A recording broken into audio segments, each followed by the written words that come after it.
it has been a long time coming, and it is now being implemented by the European Union. But what is CBAM? Effectively, CBAM is a carbon tax at the EU border.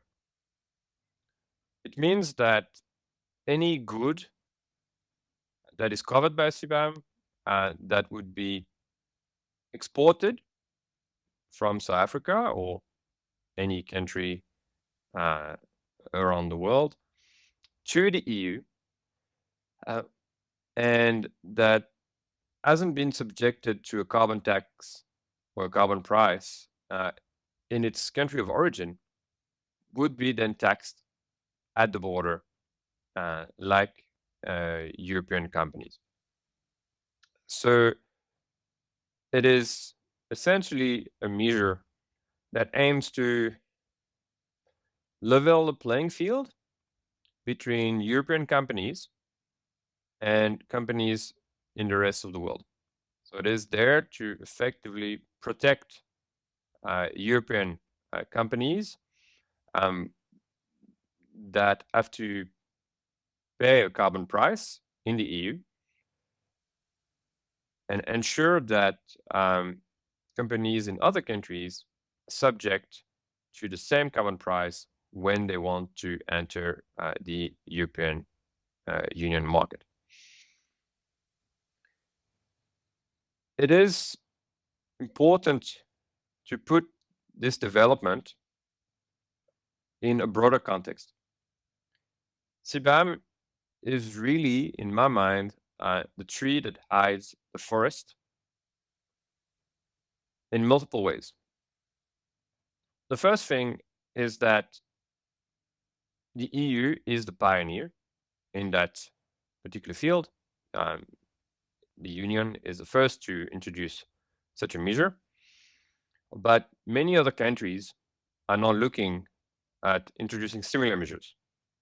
The UK has already announced one for the coming years.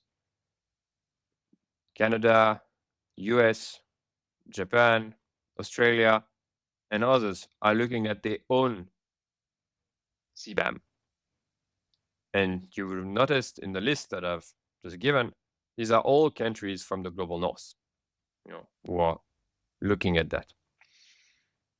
Secondly, even from a European Union perspective, CBAM is just one of the many measures that the European Union is implementing that has external impacts. We are focusing a lot on CBAM because the impact is quite emblematic and it is quite high for a lot of economies in the global south. But there are many other regulations and policies and decisions that have been taken by the European Union that are going to have, I would argue, even more important implications for many countries in the global south, and particularly on the African continent.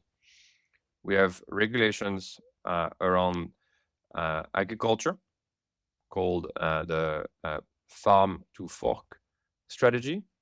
We've got shifts in the vehicle parks with the move to new energy vehicles. We've got regulations around reporting, around deforestation, around circularity, and many others that effectively impact every sector of the economy. And thirdly, the CBAM development is taking place within a current environment where countries in the global north are trying to secure the competitiveness within the green transition through very aggressive green industrial policy. We've seen that, of course, in the EU through their own sort of green industrial policy package, but also in the US with the Inflation Reduction Act, which subsidizes industries quite heavily, and through the sort of new scramble for critical minerals between the US, Europe, and China that is taking place to secure access to minerals that are required to produce effectively green techs, but also sort of new digital technologies. And so it is important to understand that broader landscape, because that is the environment within which we are effectively operating. And so for me, yes, understanding CBAM is critical, but again, we have to position it within that broader ecosystem. So if we now zoom back a little bit onto CBAM itself, it is now in a transition period, which started in October of 2023 until the end of 2025. And that is a period of slightly over 2 years that effectively allows companies to adapt and learn about CBAM. There's no tax liable for any company until the end of 2025.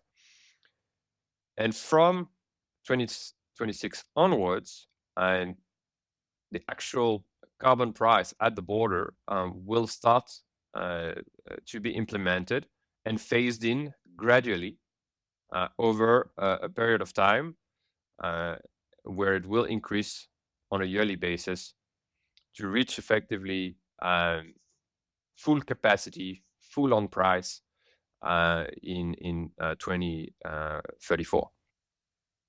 So effectively, it's not a lot of time to adjust for companies. There's a number of sectors that are being covered for now. It's not all sectors in the economy. From a South African perspective, there's two sectors that are primarily impacted. It is the iron and steel industry and the aluminium industry. A number of other sectors that are covered, like hydrogen, like electricity, like cement, and some fertilizers. But of course, we do not export these products to the EU, so they are covered on a global scale, but we're not directly impacted by them. And so what that means is that certainly for the iron and steel industry, as well as the aluminium industry in South Africa, the access to the European market is going to become more complicated if these industries are not in a position to decarbonize or are not subject to a carbon price domestically. And of course, these are industries, heavy industry, that do take time to decarbonize. And from a South African perspective, it is a challenge, of course, because we have a very energy intensive economy, because primarily our electricity, of course, comes from coal-fired power plants.